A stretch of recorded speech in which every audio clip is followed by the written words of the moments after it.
Good morning student, class 12th की fifth poem बेटा सहरस स्वीकारा, जिनके लेखक हैं गजानन माघव मुक्तिबोध। इसकी थर्ड पैराग्राफ की व्याख्या कर चुके हैं। फोर्थ पैराग्राफ है हमारा। सचमुच मुझे दंड दो कि हो जाऊं पाताली अंधेरी गुहाओं में विवरों में, गुहाओं गुफाओं में विवरों बिलों में। सबसे पहले हम इसका प्रसंग लिखते हैं। प्रस्तुत पद्यांश हमारी हिंदी की पाठ्य पुस्तक क्षितिज भाग आरोह भाग 2 में संकलित सहरस स्वीकारा नामक कविता से ली गई हैं। इसमें इसके कवि गजानन माघवे मुक्तिबोध जी हैं।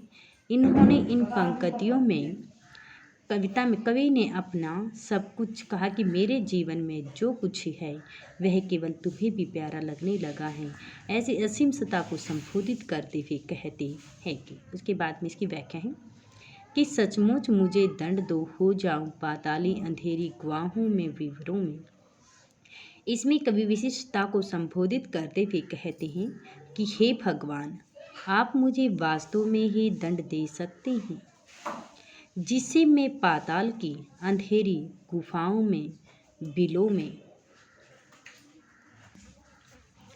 और धुएं के बादलों में इस तरह से लापता हो जाऊं कि केवल मैं आपको कहीं पर दिखाई ही ना दूं।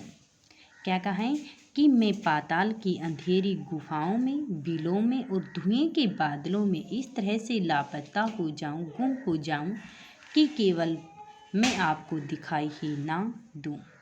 लापता कि वहाँ पर भी तुम्हारा ही सहारा है, कि हे भगवान, जहाँ पर भी मैं गुम होना चाहता हूँ, लापता होना चाहता हूँ, हे भगवान, वहाँ हर जगह पर केवल तुम्हारा ही सहारा मुझ पर छाया रहा है। इसलिए कि जो कुछ मेरा है या मेरा होता सा संभव है, हे भगवान, मेरे जीवन में जो कुछ राग विराग, हर शोक, आशा निराशा, जो कुछ मेरे पास है, हे भगवान, यह होने वाला है या होता हुआ कुछ संभव है या संभावना है मेरे जीवन में इन चीज़ों को होने वाली, वह केवल सभी वह तुम्हारे ही कारण का घेरा है। ये सब कुछ जो मेरे जीवन में आने वाले दुख, दर्द, आशा, निराशा हैं, वह केवल तुम्हारे ही कार्यों का वैभव है। वैभव, धन दौलत, संपत्ति, सब कुछ केवल तुम्हारे ही कारण है। कि हे भगवान, मेरी जिंदगी में यदि मेरे पास जो कुछ भी यदि आता है, धन दौलत है, आशा निराशा है, राग विराग है, जो कुछ मेरे कारण आता है वह केवल तुम्हारे ही कारण आता है। सब कुछ तुम्हारा ही वैभव है, संपत्ति है। अब तो जिंदगी में जो कुछ था, जो कुछ है, सहरस स्वीकार है। हे भगवान, मेरी जिंदगी में आने वाले जितने भी दुख, दर्द, हर शोक, राशा, निराशा, जो कुछ भी है, उसे मैंने खुशी खुशी से स्वीकार कर लिया है। इसलिए कि जो कुछ मेरा है वह तुम्हें भी प्यारा है। हे भगवान, मेरी ज़िंदगी में चाहे कितने भी दुख आए, कितने भी सुख आए, जो कुछ मेरे पास है वह केवल तुम्हें भी प्यारा लगने लगता है। यानी कि जो कुछ मेरी ज़िंदगी में आता है वह केवल तुम्हें भी अच्छा लगने लगता है।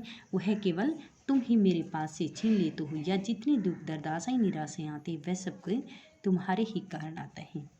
इसके बाद में इसका विशेष लिखना है। विशेष के अंदर फर्स्ट पॉइंट लिखना है हमने। इसमें कवि ने जीवन में जितने भी सुख दुख, राग विराग, आशा निराशा आदि भाव को सहर्ष स्वीकार किया है। सेकंड पॉइंट लिखना है इसमें अनुप्रास उपमा। सेकंड पॉइंट लिखना है कि इसमें खड़ी बोली का प्रयोग किया गया है। थर्ड है इसमें संस्कृत के तत्सम तद्भव और विदेशी भाषा के शब्दों का प्रयोग भी किया गया है। शांत रस है, मुक्तक छंद है, बिंब योजना है, रहस्यवादी भावना का भी इसमें चित्रण किया गया है। एक अनुप्रास, रूपक, मानवीकरण व आदि अलंकारों का भी इसमें प्रयोग किया गया है। यदि आता इन पंक्तियों का शिल्प सौंदर्य स्पष्ट कीजिए, तो शिल्प सौंदर्य में हमने लिखना फर्स्ट पॉइंट रहस्यवादी भावना का इसमें उल्लेख किया गया है।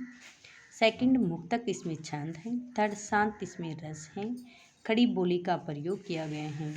फिफ्थ, अनुप्रास, उपमा, मानवीकरण आदि अलंकार है। सिक्स्थ है भावपूर्ण शैली है। यदि आता है हमारा काव्य सौंदर्य, भाव शिल्प सौंदर्य, तो ये है भाव सौंदर्य। यदि आता है तो भाव सौंदर्य के अंदर जो हमने व्याख्या बताई थी वो लिखनी है। इसके बाद में इसी पैराग्राफ के हमारे क्वेश्चन आंसर है। फर्स्ट यदि प्रश्न आता हमारा कवि किस दंड की कामना करता है।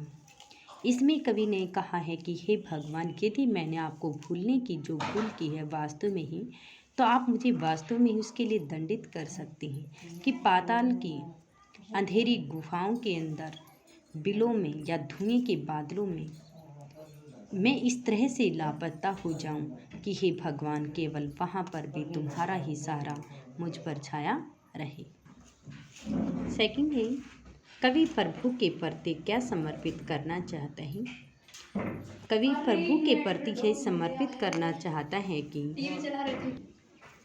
कवि प्रभु के प्रति क्या समर्पित करना चाहता है। इसमें कवि भगवान के समर्पित करना चाहता है कि उसके जीवन में जो कुछ भी आशा निराशा है, सुख दुख है, वह सब कुछ भगवान को समर्पित करना चाहता। चाहे उसके जीवन में दुख आए या सुख आए, वह सब कुछ वह भगवान की ही देन है। इस काव्यांश में कवि का नाम क्या है। गजानन माघव मुक्ति बोध। कविता क्या इसमें सहरस स्वीकारा है। सहरस स्वीकार है, पंक्ति का भाव स्पष्ट कीजिए। इसमें सहरस स्वीकार पंक्ति का भाव, इसमें इसके कवि ने गजानन माघव मुक्ति बोध जी हैं। इन्होंने इन पंक्तियों में यानी कि कविता का नाम अपने जीवन में आने वाले, उसके जीवन में जितने भी दुख दर्द आशा निराशा आदि जो कुछ है वह भगवान की ही देन मानता है, उसके बारे में बताया गया था। काव्य सुंदरी भी बताया गया जो 8 जो पॉइंट होते हैं। कवि के प्रिय को उनका क्या क्या प्यारा लगता है। कवि के प्रिय को उनके जीवन में समस्त भाव बहुत अच्छे लगते हैं कि उसके जीवन में आने वाली जो गर्भीली गर्वयुक्त विचार वैभव सब कुछ है वे उसे बहुत प्यारे लगने लगते हैं। कवि के प्रिय के चेहरे की उपमा किससे की है। उपकार से। कवि ने प्रिय के चेहरे की उपमा आकाश में मुस्कुराते हुए चंद्रमा से की है। जिस प्रकार से वह कहता है कि आकाश में रात्रि के समय में चंद्रमा मुस्कुराता रहता है, अपनी उस रात्रि के समय में अपनी चांदनी इस धरती पर बिखेरता है, ठीक उसी प्रकार से हे भगवान, मेरे जीवन में अगर दुख दर्द आते हैं उसमें केवल आपका ही सहारा मुझ पर हमेशा के लिए छाया रहता है। कवि किसी दंड की कामना करता है और क्यों। कि कवि ने अपने जीवन में आने वाले कहा कि यदि मैंने आपको भूल जाने के लिए कोई भी भूल की है तो भगवान आप मुझे वास्तव में उसके लिए दंड दे सकते हो। कवि अपनी विशिष्ट प्रिय से कैसा दंड पाना चाहती हैं। कवि अपनी विशिष्ट प्रिय से बहुत कठोर दंड पाना चाहती हैं। क्यों। ताकि वह ऐसी भूल न दोहराएं। वह अपने जीवन में चारों ठीक वैसा ही अंधकार प्राप्त करना चाहता है जिस प्रकार से उसने दक्षिण ध्रुवीय अंधकार अमावस्या में रात्रि में अंधकार छाया रहता है, ठीक उसके जीवन में ही वैसा अंधकार छाया रहता है। कवि ने अपने जीवन में ये तो हो चुका है, ये हमारे क्वेश्चन आंसर। इसके बाद में हमारा 8 प्रश्न है। जैसे ममता के बादल की मंडराती कोमलता भीतर पिराती है, पंक्ति का भाव स्पष्ट कीजिए। इसमें इसकी कवि गजानन माघव मुक्ति बोध जी हैं। इन्होंने इन पंक्तियों में कहा है कि हे भगवान, मेरे जीवन में आने वाले जो भी पड़ाव पहुंचा है, जो भी दुख दर्द पीड़ा आई है, जो ममता रूपी कोमलता कभी उसके हृदय को स्पर्श करती है, वह उसमें डूब करके आनंद विभोर हो जाता है, उसमें विस्मृत हो जाता है वह सहन शक्ति। अब कवि कहता है कि अब ये ममता की बादलों की मंडराती कोमलता मेरे हृदय के अंदर सहन नहीं होती है, क्योंकि ये मुझे अब भी बहुत ज़्यादा कठोर लगने लगती है। कवि पाताल अंधेरी गुफाओं में लापता क्यों होना चाहता है।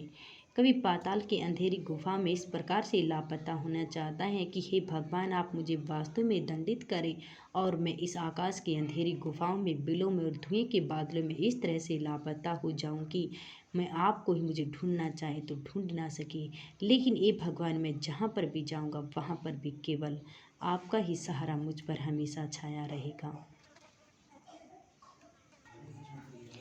सहरस स्वीकारा है कविता में किस भाव की प्रधानता की गई है। विनय। कवि ने अपने अनुभव को किस प्रकार का बताया है। गंभीर। यह विचार वैभव शब्द में कौन सा अलंकार है। विचार वैभव यानी कि वह की आवर्ती हो रखी है, इसलिए यह अनुप्रास अलंकार है। गर्बीली गरीबी, यह गर्बीली में अर्थ क्या है। विशेषण। कवि ने अंधकार को कैसा कहा था। दक्षिण ध्रुवी। मुस्कुराता चांद जो धरती पर रात भर में कौन सा अलंकार है। मानवीकरण। क्योंकि जहाँ पर प्रकृति और मानव का की तुलना हो रखी होती है, वहाँ पर मानवीकरण अलंकार होते हैं। सहरस स्वीकारा है कविता में कवि ने अपनी प्रियतमा के चेहरे की तुलना किससे की है? चंद्रमा से। कवि ने क्या सहा नहीं जाता? गहन अंधकार। कवि को किन बादलों की मनराती कोमलता कष्ट देती है? ममता की। सहरस स्वीकारा है गरीबी में क्या माना गया है? गर्वीली। पाताली अंधेरी गुफाओं में विवरों का अर्थ क्या है? बिल।